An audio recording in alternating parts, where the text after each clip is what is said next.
Hey guys, it's Jason with the Board Game Mechanics, and today we're going to take a look at the second edition or re-implementation of a game that I covered before called Thrashing Roll, but this version's called Thrashing Dice Assassin.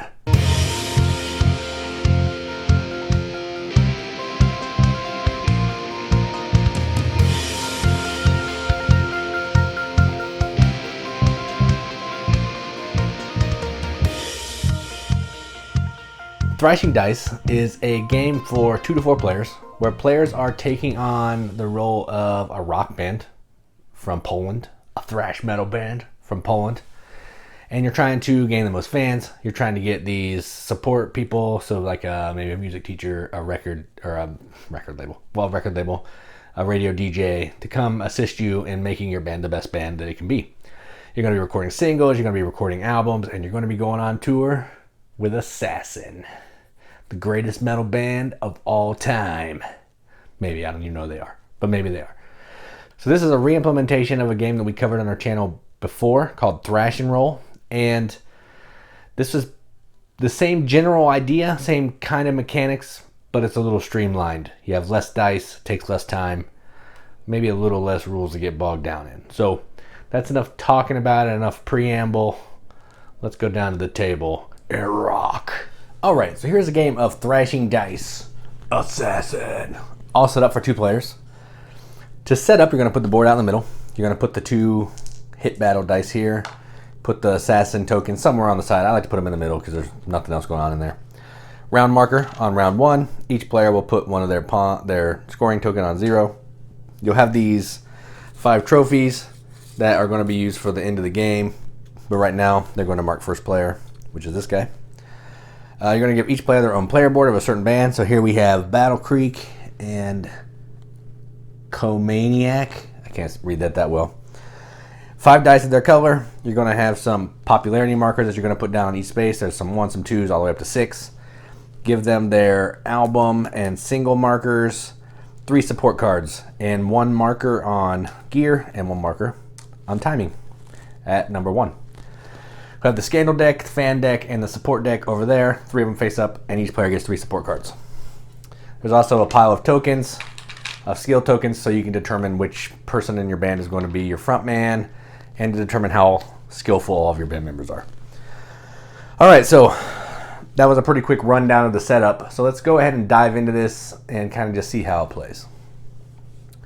So on before the round, you're going to roll your dice. So everybody rolls their dice, and then, well, the gist of the game is this is a dice placement game.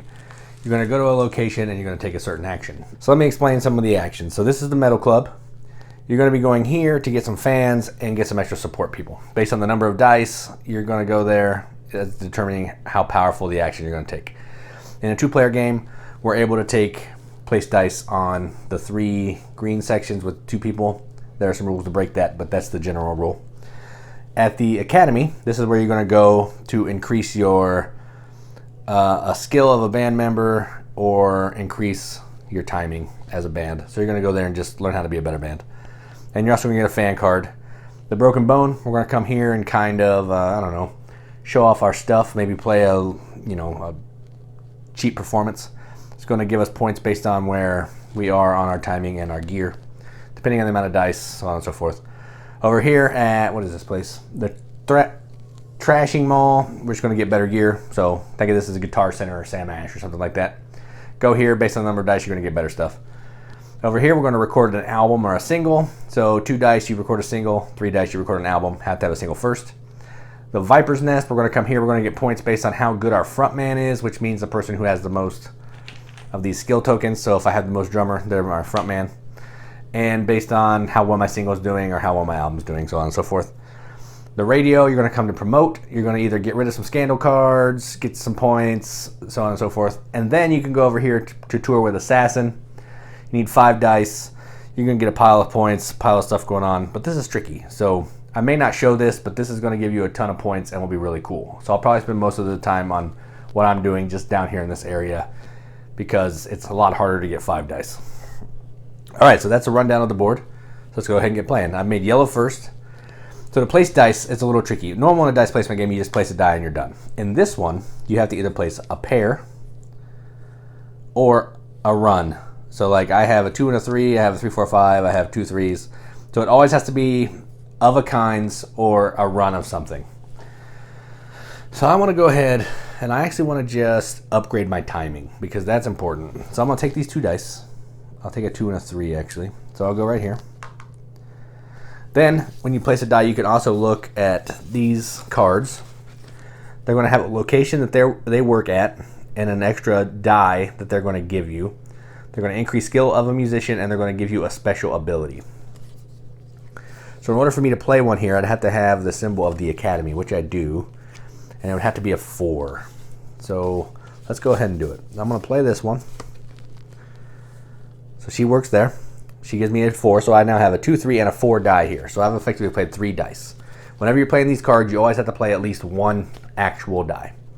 So I played this lady. She's going to give me a drum token. So my drummer's going to get a little bit better. And then she's going to give me a skill token of any kind. So let's go ahead and make the drummer a little more popular. So the drummer is rocking it right now. And then I'm going to take the action. So I played 3 dice down here. First thing I do is I get a fan card. You can have a maximum of 7 fan cards. They're going to look something like this. They're going to have an icon down here. They're basically going to be used to increase your skill of band members at the end of the round. You can discard 1 to reroll a die. You can discard a couple of multiples of different types to give you an extra virtual die and all that. I'm not going to go into that a ton. It's in the rules, but they have some cool functions. Then every time you take a fan, you're going to remove the lowest section of your popularity because you're getting popular, and then you're going to get a bonus. So in this case, I removed it. I get a skill. So let's make my red guitar player a little better. So now we have 2 drums and a red guitar player, and then this one is out of the game. And then what we're going to do is we're going to, according to 3 dice, we're going to look here. That's going to increase our timing by 2. So 1, 2. And that is how you take a turn in Thrashing Dice.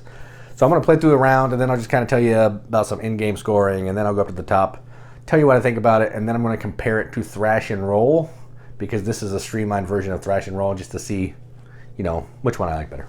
All right, so now it's Green Player's turn. Same rules. I already went over the how to play, so I'm just going to play some stuff. What do they want to do? Let's see what kind of support cards they have, because that could help. Let's see. So they can go to the Viper's Nest or the Recording Studio, Thrashing Mall, or record and go on tour. They don't want to go on tour yet because that's not wise. Let's go get some gear. So they're going to go here and get some gear. So they want to go here with, let's go here with 4 dice. Why not? So we'll go 2, 3, 4. Oh, that's a 4. Dang it. That's a 4. It's a 6. I only have a 6. All right, so I'll just go here with 3 dice. Actually, I'll go here with 4 because I'm going to show you how you take some other things. So I'll go here with a 2, 3, and a 4. And then there's an option to take a scandal card. So scandal cards are going to do a couple things. You can take one to ignore the dice limit. So say I wanted to place 4 dice here. I could take a scandal card and just put a 4th die there. You can take one to take a virtual die. So it's like I used one of these support people, but I didn't, and I just take a scandal. So I'm going to do that. And you can also use one to win a hit battle if somebody has a single or an album that comes in the same spot. You want to get ahead of them and knock them back. So I have a scandal. My dude's on the crapper. It's going to affect my drummer if I can't do some things with it. So it's not effectively in my hand yet. It doesn't go into my hand until the end of the round. So there's some spaces where you get rid of it, of those cards. The round you get them, you can't get rid of them. So that's stuck with me until at least the next round. All right. So I did that. I get a fan card. So we get a fan card. So this has an anarchy or an assassin symbol and an icon. Whenever you play a card with an assassin symbol, you're going to take one of these tokens, put it on the turbo section, and whenever you take the turbo action, it's going to be a little bit stronger. So I'll put that over there, just hang out. And then what I'm going to do is I'm going to remove the 1, just like I did with yellow. We will get the bonus of a support card. So I just draw another support card from either face up or face down. Let's take this one. Doesn't really matter, because I'm probably not going to use them all, but just something to do. Then this is out. Then I'm going to get, I played 4 dice, so I'm going to get 3 heart gear. 1, 2, 3. And that was my turn. So now we're back to yellow. They're going to keep playing. They have a 3, 4, 5. What can they do that would be good? They don't have a single. Could they record a single right now? Let's see. Do they have anybody that would help them record a single? This one's out. Nope, nobody that they have will help them record a single, so maybe they could do it without it. Let's see. Gear plus popularity. That would be a 4. Yeah, fine, whatever. We'll do it. I want to record a single, so to do that, I need 2 dice. So I will take my 3 and my 4 over here. Go here. I'm going to get to up my timing. So now I'm at a 2. Then what I'm going to do is I'm going to get a single based on my gear plus my popularity. So I'm at a 2, so my single will come into the charts at the number 3. So you're going to look here, number 3, boom, right there. Singles are going to score you points at the end of the round. They're going to have you get albums out. Whoever has the best single is going to get some extra points. So right now that single is worth 3 points. And that's that. That's a pretty easy one. What does green want to do? Oh shoot, I looked at green score. It's actually, sorry, I was messing that up. So that was yellow. Their experience timing goes up. They have no gear, 1 gear. So they would actually come into the charts as a 2. So 1 gear plus 1 popularity, they're at a 2. Sorry, I got confused. All right, so now we're moving on to green. What do they want to do? Let's see. They want to up their skill too, so they're going to come here. Ooh, they can't. Dang, that stinks. All right, they'll come here. So they're going to come to the broken bone. First thing they're going to do is get a fan card. So same thing. They just give you the skill bonus, maybe have an assassin sign. And then I'm going to take one of these off. It is 1 point. So I now get 1 point. And then I will get points based on my gear plus my skill. So I'm at 2, 3, so I get 3 points. And that's that. And then yellow has 1 die left.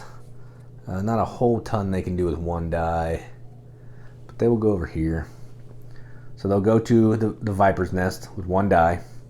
They can get rid of a scandal if they have it in their hand. They do not. So they will get points based on their frontman ability, which is 2. They have 2 skills because their drummer's their frontman. And plus their skill, or their popularity. So they will get 3 points. All right, and that's the end of the round. All right, so at the end of the round, a few things are going to happen. You're going to get some scoring. We're going to do some cleanup. And then we're going to move on to the next round. So the first thing that happens is players gain fame points for albums and singles they've recorded. So there's only been 1 single recorded, and that's for green. Actually, that would be yellow, I think. Yep, for yellow. So they came in at the track on 2, so they're going to get 1 point. Then you're going to gain, the player who has the best single gains 2 extra points. Since they're the only single, they gain 2 extra points. Nobody has an album, so we don't score any of that. Kind of works the same. You get points for wherever you are here, based on where the stars are. Whoever has the best one would get, I think, 3 extra points. Then players take all their dice off the board. So yellow will grab their dice. Green will grab their dice. First player moves the marker on the time track. And then first player is going to move to the other player, or more, if there's more than 2 players, to the player next to them. Players take the scandal cards they have caused this round to their hands. So now this is officially in this player's hand. If a player has scandal cards in hand, they lose the number of fame points equal to that player's popularity for each scandal. So we have 1 scandal card in hand now. We only have 1 popularity. So we're going to lose 1 point for green. I think that's how it works, because it's just a level 1. So I think that's how that works. The first player discards 3 available support cards and reveals 3 new. So this player would take these away, reveal 3 new ones. And then you can discard fan cards to up your skill. So that's where fan cards come in. You have to have at least 2, and you need to have the same symbol. So in this case, yellow only has 1. They have a microphone. Let's see what green has. Do they have the same symbol? No, they had different symbols as well, so they cannot do that. If I had 2 microphones or 2 red guitars, I could discard these cards. I would put 2 assassins up here, and I would get to take a token for either a microphone or a red based on which 2 cards I discarded. But I don't have that. So then we're going to play all the rest of the game just like we did. We'll play through the rest of the 6 rounds. And then there's going to be some in-game scoring. So at the end of the game, there's going to be a couple additional pieces of scoring. So we'll do some of that other scoring that we just did there. And then what we're going to do is we're going to award the trophies. for best singer, best red guitar player, best purple guitar player, best drummer, and best bass player. So you're going to look at your skill. You're going to see whoever has the most of their skill tokens, and they're going to get these trophies. 25 points, which is a whole lot. It's pretty nice. There might be some, I think there's some penalties from scandal cards too, but it's in the rule book. It's laid out pretty clearly. So getting these and focusing on that, if you get all of these, that's 125 points. That's crazy. That could make or break the game 100%. Just getting a couple of these is pretty good. In a two-player game, you don't want to let one person get a whole bunch of them. But if one person gets 3 and the other person gets 2, it should be okay, as long as the person who got 2 was doing a lot more to get points during the game. And after you do final scoring, whoever has the most points is the winner. So that's Thrashing Dice Assassin. Let's go to the top. See what they think about it. All right, so that was Thrashing Dice Assassin. First off, what I wanted to kind of do with this video is I wanted to compare it to Thrash and Roll. So I know I didn't show Thrash and Roll in this video, but that game has a video on our channel, so you can go check that out. But basically what I wanted to talk about was the difference between this one and Thrash and Roll. And maybe decide which one I like better. I don't know if I'm going to do that in this video, but maybe I will. So we'll see. I'm definitely going to give it a rating, either accept it or not. So that'll be in here like every video, but I don't know if I'm going to say which one of the two I like better. So in this one, it's the same kind of gameplay. You're rolling your dice. You're putting the dice on the different spots in either of a kinds or like straights or runs, you know, like Yahtzee type deal things. But in this one, you have 5 dice. In the Big Brother or the first edition, you have 6 dice. So not only does having 5 dice make it go faster, it also makes going on tour with Assassin a lot more difficult because it takes all of your dice. In Thrash and Roll, you had 6 dice, so you could have 4 that you would maybe be able to send up there and then do like a scandal or some support and make it easier. But this one, sometimes it's hard to roll what you need in 5 dice. That extra 6 die makes a big difference. And I like that better in Thrash and Roll. I think this one needs to have that 6 die. But I understand why they took it away, make it faster and more streamlined. That's fine. I just think I like that better in the other one. Another big change is there's some semantics. So in Thrash and Roll, it was called experience and gear or hardware. In this one, it's called either gear or hardware and timing. So meaning like how well everybody's playing together as a band. Not a big deal, but the music note represents 2 different things in both the games. The big difference on this is the way that the skill tokens work and the way that you gain popularity. So popularity was never really a thing in the old one. It was just kind of calculated by some really convoluted calculations that were on the board when you went to a space to get points. On this one, though, it kind of makes a little more sense for scoring. So whenever you get a fan, you get more popular. So you're going to take from the bottom 1 all the way up to 6 on those little thumbs up things on your board. Every time you take one, you get a bonus. So when you go to a place and it says your popularity, you're going to look at the last number that's open, uncovered on your board, and that's how much popularity you get. So if I go and it says score your popularity and I see 3, I know my popularity is 3. In Thrash and Roll, you had to always make sure that your experience was better than your hardware, or your hardware was better than your experience, and then you're going to have to like multiply some, like square root, a logarithm, and that part was a little funkier. So I like the way that some of these, so long story short is, I like the way that this one handles a lot of the scoring and iconography on the board. It makes a lot more sense. It's a way more cut and dry, and I think it's easier to play and get people into. I may still like Thrash and Roll better because I feel like the decisions are deeper and there's better options, you know, more strategy and where you want to go based on what your player board looks like. But this is definitely easier. This being Thrashing Dice is definitely easier. Another thing that is different in this is, like I said earlier, the skill tokens. In the old game, you put them on top of the band members that you wanted to boost up. In this one, it gives you specific icons. It just gives you an icon with the symbol on it. You just put it on your player board, and whichever one you have the highest stack of is your front man. So just to go along with the popularity, you might go to a space on your board and it says you score popularity plus your front man. You count your stack of front man tokens. You see where your popularity is. You add them together. Boom, points. Just a lot simpler. It makes that part a little better.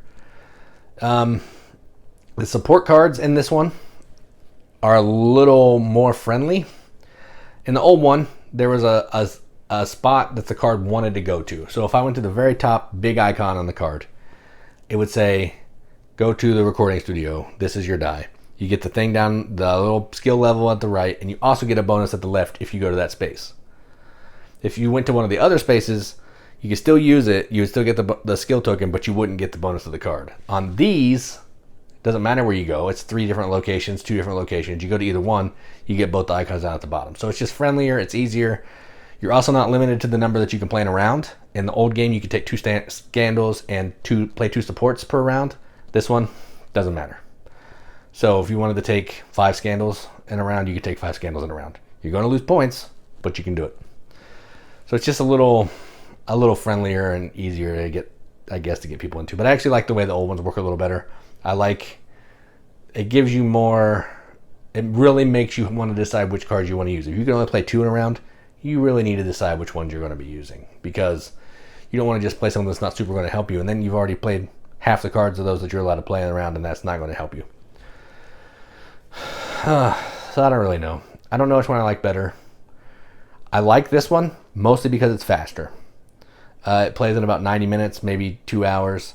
I think Thrash and Roll, I was maybe 3 hours at a 3 or 4 player game, and that's quite a bit of a long time for that. The iconography on this one's better, but I like the decisions better in Thrash and Roll. The rule book of this one is actually better, but that one has 6 dice, and it has support cards that are a little more interesting. It has different art on the scandal cards. I don't know. It's tough. So I'm going to keep both of them for now until I figure something out. And I'm also going to give Thrashing Dice Assassin a BGM accepted seal. I'm going to give it the same rating as Thrash and Roll, which is a 7.5 out of 10 or 3.75 out of 5 wrenches. Wrenches mean absolutely nothing, but we like to give them the games that we enjoy, yada, yada, yada. You know the drill. It's in every video. Needless to say, I like it. So until I can decide which one I'm going to keep, or maybe I'll just keep them both and put them in the same box. I don't know. It doesn't really matter. Maybe I'll just change some of the rules for Thrash and Roll to match Thrashing Dice. I don't really know. I don't want to talk about that right now. Let's just talk about Thrashing Dice. Thrashing Dice on its own is cool. If you can't find Thrash and Roll, which you're probably not going to be able to, if you can't find Thrashing Dice, but you can find Thrash and Roll, just pick one of them up if they seem interesting. You could probably adapt one of them to play the way that you want to. Or if you have both, take the pieces that you like, mix them together, and then you'll have your own personalized version of Thrash and Rolling Dicey Turbo Assassin. So that's what I would call that game. So that was my review of Thrashing Dice, BGM accepted. I'm Jason with the Board Game Mechanics, and as always, keep rocking!